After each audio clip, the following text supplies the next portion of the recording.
I don't really know how the industry works. It seems to change really, really fast, and it can be hard to keep up with if you don't stay on top of things. Now, I was there on the front lines breaking some of the news with Xbox One X, PS5, which was Neo. And I know people, they'll be like, well, whatever, crap gamer, you don't know what you're talking about, you're a liar. That's fine, whatever. I mean, you can ask people like Jez or even Dealer, they'll tell you that I had papers and stuff like that. I have a friend who works as an independent developer, and they get, updated roadmaps that we aren't privy to, and, as long as you keep their, what the funny thing is, when you get this type of stuff, it all has little numbers on it that come up on the screen at various times. It basically gives it away of who gave it away. So if you were to publish this or put this out on a video, people would see it and they would know who did it, and that would possibly lead to them getting sued and fired and all that kind of stuff. And I would never want that to happen. So I remember I did turn that stuff over to like Jez, and he kind of went through it and got rid of some of that stuff so nobody would get in trouble, and he did like videos on it. But anyway, the mid-gen refreshes are something that I'm not sure how to feel about it, right? So to be clear, I think the Xbox One X is a freaking fantastic console. It really, really is.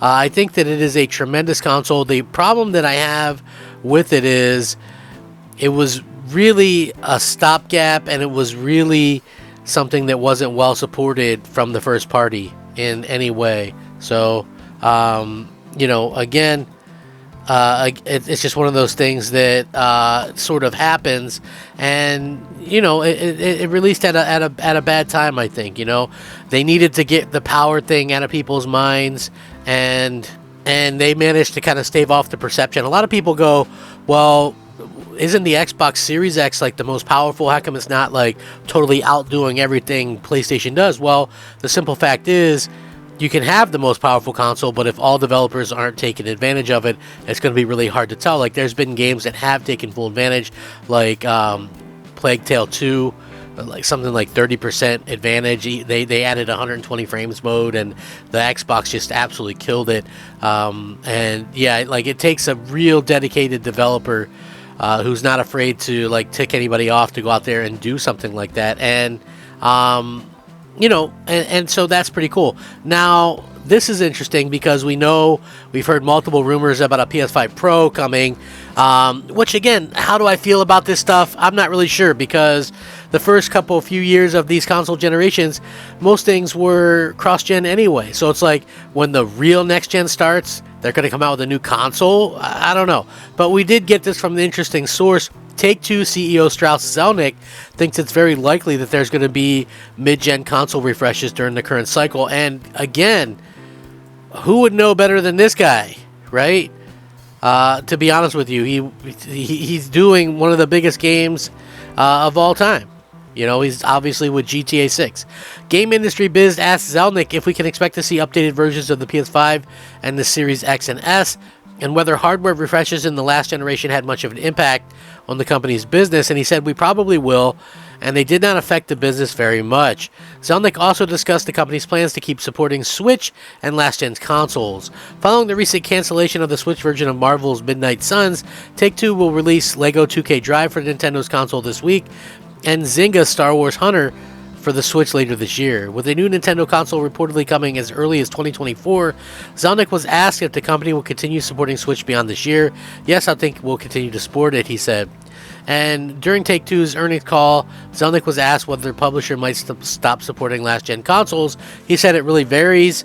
Obviously, our labels will continue to support platforms for which they believe there's a meaningful audience, and if and when the audience diminishes to the point where it's not economical to do so, then we'll stop supporting the platforms. But in general, we're pretty supportive of an ongoing basis. He also said that Rockstar owner Take-Two is forecasting a sharp jump in sales during its fiscal year beginning April 2024, driven by the release of several groundbreaking titles that we believe will set new standards in the industry, aka GTA 6, which is apparently going to let people surf and do all kinds of stuff like that. So again, we're hearing multiple sources now talk about mid-gen refreshes,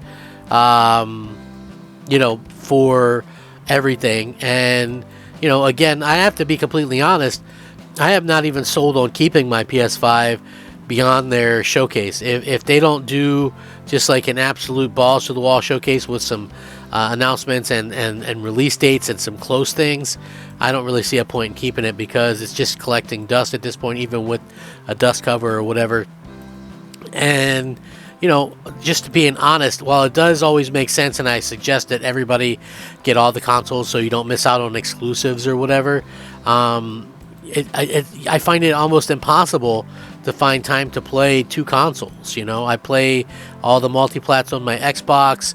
I just don't know how to go about it, to be quite frank about it. But again, I think that what we're going to see is some pretty powerful stuff. It's like, are you going to be okay with that, or are you going to be pissed off about it because of the situation with, we were sold these consoles with kind of one thing in mind, and then something kind of comes along, and now it's all of a sudden it's changed or what have you.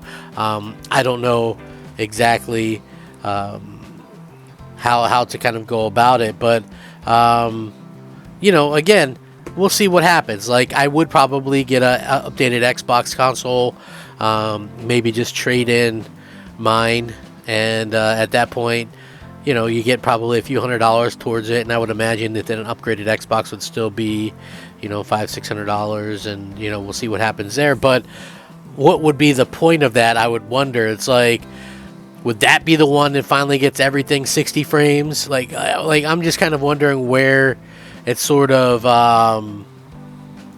ends. Like, what we get promised all this stuff every single time, and it just seems like a lot of the time it doesn't really work out the way that we would expect it to.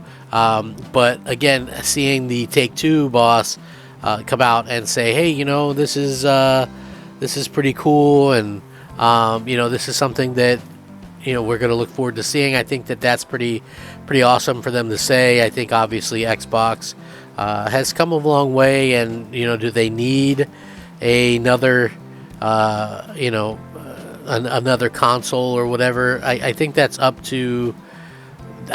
really up to Microsoft to decide, to be quite frank about it. They really need to go out there and kind of make sure that they have some great stuff content wise from the first party, and then I think it'll go over a little bit better, maybe even drive demand where they've kind of been lacking, and I hope that that's something that they actually can do relatively quickly. I would love to see them actually be able to go out there and make sure that demand is picked up for what they're trying to offer. I would love to see that, and hopefully they do that before too long.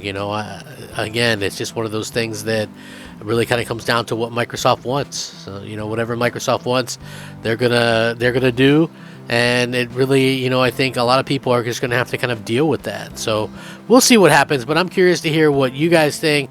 Are you okay with what's going on with all of this stuff? Do you want to see a mid-gen refresh? Does it not matter to you? I still suspect that the current stuff is going to actually, do extremely well, and be the thing that people buy the most. But, we'll see what happens. I would love to hear your thoughts, though. Sound off, rate, comment, subscribe. And again, thank you so much for watching. Take it easy. Crap Gamer out.